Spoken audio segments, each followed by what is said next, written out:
रात ऐसा वाकया हुआ जिसने मेरी जिंदगी के कई पहलुओं को छू लिया। करीब 7 बजे होंगे। शाम को मोबाइल बजा। उठाया तो उधर से सोने की आवाज आई।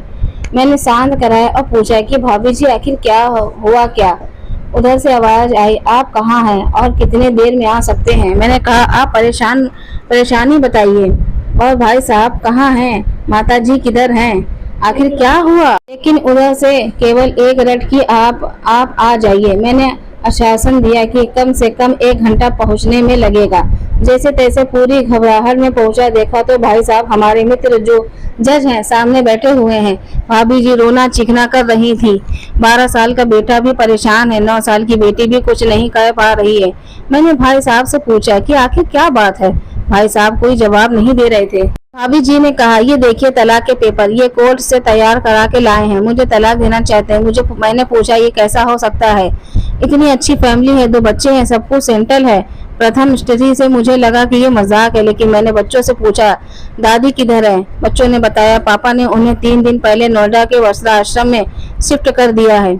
मैंने घर के नौकर से कहा, मुझे और भाई साहब को चाय पिलाओ। देर बाद चाय आई। भाई साहब को बहुत कोशिश की चाय पिलाने की, लेकिन उन्होंने नहीं पी और कुछ ही देर में वो एक मासूम बच्चे की तरह फूट फूट कर रोने लगे। मैंने 3 दिन से कुछ भी नहीं खाया है। मैं अपनी 61 साल की माँ को कुछ लोगों को हवाले करके आया हूँ। पिछले साल से मेरे घर में अनेक लिए इतनी मुसीबतें हो गई हैं कि पत्नी भाभी जी ने कसम खा ली है कि मैं माँ जी का ध्यान नहीं रख सकती। ना तो ये उनसे उनकी बात करती थी और ना ही मेरे बच्चों से बात करती थी। रोज हमें कोर्ट में आने के बाद माँ खूब रोती थी। नौकर तक भी अपनी मनमानी से व्यवहार करते थे।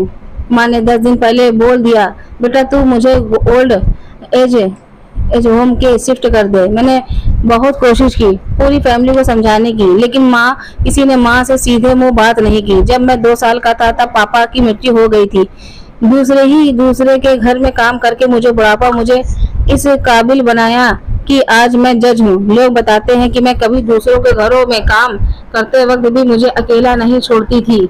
उस माँ को ओल्ड एज होम में शिफ्ट करके आया हूँ। पिछले 3 दिनों से मैं अपनी माँ से एक एक दुख को याद करके तड़प रहा हूँ, जो उनके केवल मेरे लिए उठाए हैं। मुझे आज भी याद है, जब मैं 10 की परीक्षा में अपेयर होने वाला था तो मेरे साथ रात भर बैठी रहती। एक बार माँ को बहुत फिक्र हुआ तो मैं तभी स्कूल से आया था।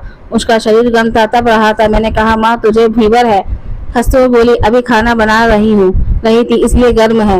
लोगों के साथ उधार मांग कर मुझे दिल्ली विश्वविद्यालय से LLB का तक पढ़ाया। मुझे ट्यूशन तक नहीं पढ़ाने देती थी कि वो कहीं मेरा टाइम खराब ना हो। कहते रोने लगी और बोले, अब जब ऐसी माँ के हम नहीं हो सके तो हम अपनी बीवी और बच्चों को क्या होंगे।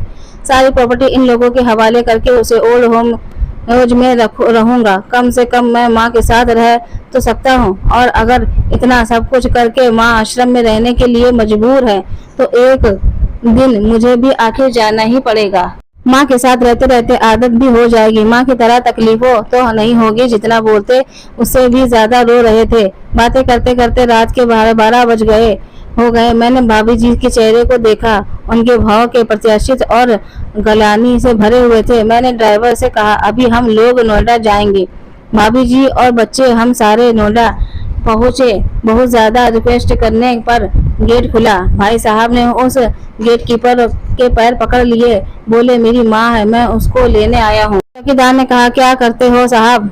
भाई साहब ने कहा, मैं जज हूँ। उस चौकीदार ने कहा, जहाँ सारे सबूत सामने हैं तब तो आप अपनी माँ के साथ न्याय नहीं कर पाए, औरों के साथ क्या क्या न्याय करते होंगे साहब। इतना कहकर हम लोगों को वहीं रोकर वह अंदर चला गया। अंदर से एक महिला आई जो वार्डन थी। उसने बड़े कातर शब्दों से कहा, 2 बजे रात को आप लोग ले जाके कहाँ मार दे तो मैं अपने ईश्वर को क्या जवाब दूंगी। मैंने सिस्टम से कहा, आप विश्वास करिए ये लोग बहुत अच्छे बड़े पश्चाताप में जी रहे हैं। अंत में किसी तरह उनके कमरे ले गई। कमरे में जो दृश्य था उसका कहने की स्थिति में मैं नहीं हूँ। केवल एक फोटो जिसमें पूरी फैमिली है, और वो भी अब माँ जी के बगल में, जैसे किसी बच्चे को सुला रखा है।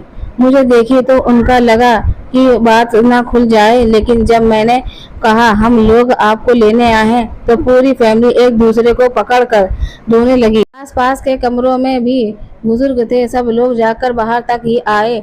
उनकी भी आंखें नम थी। कुछ समय के बाद चलने की तैयारी हुई। पूरे आश्रम के लोग बाहर तक आए। किसी तरह हम लोग आश्रम के लोगों को छोड़ पाए। सब लोग इस आशा को देख रहे थे कि शायद उनको भी कोई लेने आए। रास्ते भर बच्चे और भाभी जी तो शांत रहे, लेकिन भाई साहब और माता जी एक दूसरे की भावनाओं को अपना पुराने रिश्ते पर बिठा रहे थे। घर आते आते करीब 3:30 हो गया था। भाभी जी भी अपनी खुशी की चाबी कहाँ है ये समझ गई थी। मैं भी चल दिया, लेकिन रास्ते भर वो सारी बातें और दृश्य घूमते रहे। माँ केवल माँ है, आपको उसको मरने से पहले न मारे। माँ हमारी ताकत है, उसे बेसहारा ना होने दे। अगर हम कमजोर हो गए तो हमारी संस्कृति की रीढ़ कमजोर हो जाएगी। बिना रीढ़ का सामान कैसे होगा? किसी से पूछा नहीं। अगर आपकी परिचित परिवारों में ऐसी कोई समस्या हो तो आप इसको ये जरूर पढ़ाए, बात को प्रभावी ढंग से समझाए, कुछ भी करे, लेकिन हमारी जानने की बेसहारा बेघर ना हो दे। अगर माँ की आंखों में आंसू गिर गए तो ये कर्ज कई जन्मों तक रहेगा। यकीन मानना सब होगा तुम्हारे पास, पर सुकून नहीं होगा। सुकून सिर्फ माँ के आंचल में होता है। उस आंचल को बिखरने मत देना।